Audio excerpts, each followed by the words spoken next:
Hello दोस्तों, स्वागत है आपका हमारे चैनल में। आज हम पढ़ रहे हैं lymphatic drainage of breast. Lymphatic drainage of breast assume great importance to surgeon because carcinoma of breast spread mostly along lymphatic to the regional lymph node. ये बता रहा है कि कार्सिनोमा ऑफ ब्रेस्ट होता है वो मोस्टली एक लिम्फ नोड से दूसरी लिम्फ नोड पर लिम्फेटिक्स के थ्रू फैलता है। तो सर्जन के लिए बहुत ज़्यादा इंपॉर्टेंट होता है कि लिम्फ नोड कहाँ कहाँ है और कैसे ये फैल रहा है। अब देखो, हम पढ़ेंगे दो हेडिंग में। पहली हेडिंग है लिम्फ नोड, दूसरी हेडिंग है लिम्फेटिक्स।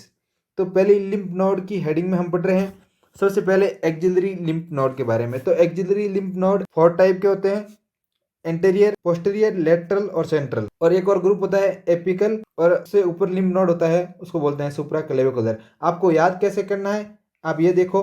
पहले आप यहाँ से ऐसे लाइन बना दो, लाइन बना दी, इसके आगे वाला एंटेरियर हो गया, इसके पीछे वाला पोस्टीरियर हो गया। अब देखो ये साइड में है तो साइड वाले को बोलते हैं लेटरल अपनी लैंग्वेज में। अब देखो इन दोनों के बीच में आ गया ये, तो इसको बोले हैं सेंट्रल। ठीक है। अब इसके ऊपर है इसको एपिकल, और ये क्लेविकल है इसके ऊपर है तो इसको बोलते हैं सुप्रा क्लेविकुलर लिम्फ नोड। अब आप देखो लिम्फ नोड का कम्युनिकेशन कैसे होता है। एंटेरियर है और पोस्टीरियर है, ये सेंट्रल और लेटरल एक्सिलरी लिम्फ नोड पे जाएंगे। अब सेंट्रल से ये जाएगा एपिकल, एपिकल से जाएगा सुप्रा क्लेविकुलर, सुप्रा क्लेविकुलर लिम्फ नोड से सब क्लेवियन लिम्फेटिक ट्रंक में जाएगा।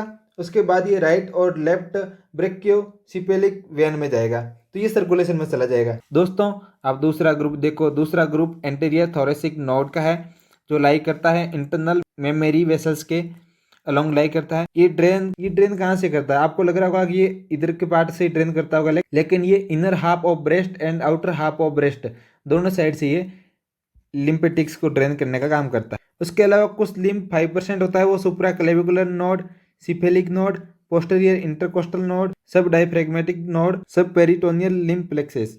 अब देखो लिम्फेटिक वेसल्स के बारे में पढ़ते हैं। तो लिम्फेटिक वेसल दो होती है, सुपरफिशियल लिम्फेटिक्स और डीप लिम्फेटिक्स। इसमें देखो सुपरफिशियल लिम्फेटिक होती है वो सिर्फ ड्रेन करती है स्किन को, इसमें ये निपल और एरियोला को ड्रेन नहीं करती।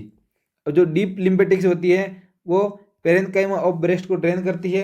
ये इसके साथ साथ ये निपल और एरियोला इनको भी ड्रेन करने का कार्य करती है। तो निपल और एरियोला को ड्रेन करने का कार्य डीप लिम्फेटिक्स करती है। एमसीक्यू आता है इस पे।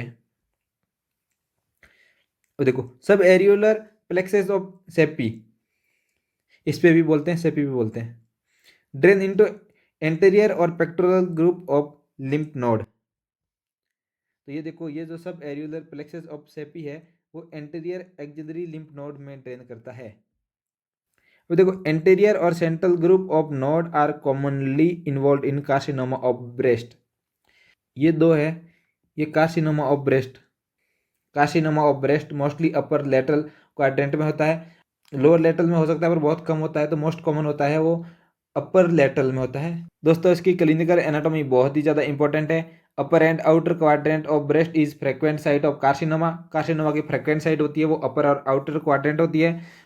अब क्वेश्चन पूछते हैं वाइवा में कि सेंटिनल नोड क्या होता है। सेंटिनल नोड वो होता है वो लिम्फ नोड जो कार्सिनोमा को सबसे पहले ड्रेन कर रहा है, या ट्यूमर को सबसे पहले ड्रेन कर रहा है, उसके बाद आगे दूसरी लिम्फ नोड में जा रहा है। तो जो पहला लिम्फ नोड होगा उसको बोलते हैं सेंटिनल लिम्फ नोड। अब इंसिजन ऑफ ब्रेस्ट को रेडियली दिया जाता है। क्यों दिया जाता है? ताकि इलेक्टिपेरस डक्ट है उसकी कटिंग नहीं हो। अब कैंसर सेल, अब कार्सिनोमा हो गया, कैंसर सेल है तो कैंसर सेल क्या कर सकती है? देखो 3 चीज़ें याद रखनी है आपको। इनफिल्ट्रेट हो जाती है सस्पेंसरी लिगामेंट में, तो जो ब्रेस्ट है वो फिक्स्ड हो जाती है, और ये कॉन्ट्रेक्शन करवाएगी सस्पेंसरी लिगामेंट में, तो क्या करेगा? ये रिट्रैक्शन ऑफ स्किन होगा। जैसा आप ये देख रहे हो, ये जो स्किन है ये भी रिट्रैक्टेड हो रखी है। दूसरा देखो, लेक्टिफेरस डक्ट में इनफिल्ट्रेशन हो जाता है और फाइब्रोसिस हो जाता है। फाइब्रोसिस के कारण रिट्रैक्शन ऑफ निपल होता है, जो आप ये डायग्राम में देख रहे हो, रिट्रैक्शन ऑफ निपल। तीसरा है कि देखो दोस्तों, ऑब्स्ट्रक्शन हो जाता है सुपरफिशियल लिम्फ वेसल में, उसके कारण क्या होगा? एडिमा हो जाएगा, और स्किन है ये ऑरेंज कलर की आपको दिखेगी, तो इसको बोलते हैं प्यूडी ऑरेंज अपीयरेंस। दोस्तों, ये बहुत इंपॉर्टेंट टॉपिक है, आप इसके नोट्स कमेंट सेक्शन में से ले सकते हैं। ये नोट्स बस इतना ही लिखना होता है, एग्जाम में सफिशिएंट है, इससे ज़्यादा कुछ नहीं पढ़ना होता है। दोस्तों, वह हमें एक और क्वेश्चन पूछा जाता है, एक्सिलरी टेल ऑफ स्पेंस की लोकेशन क्या होती है? तो ये होती है अपर लेटरल क्वाड्रेंट में। लाइक करें, कमेंट करें और सजेशन जरूर दें। थैंक यू दोस्तों, हमारे चैनल को सब्सक्राइब जरूर करें।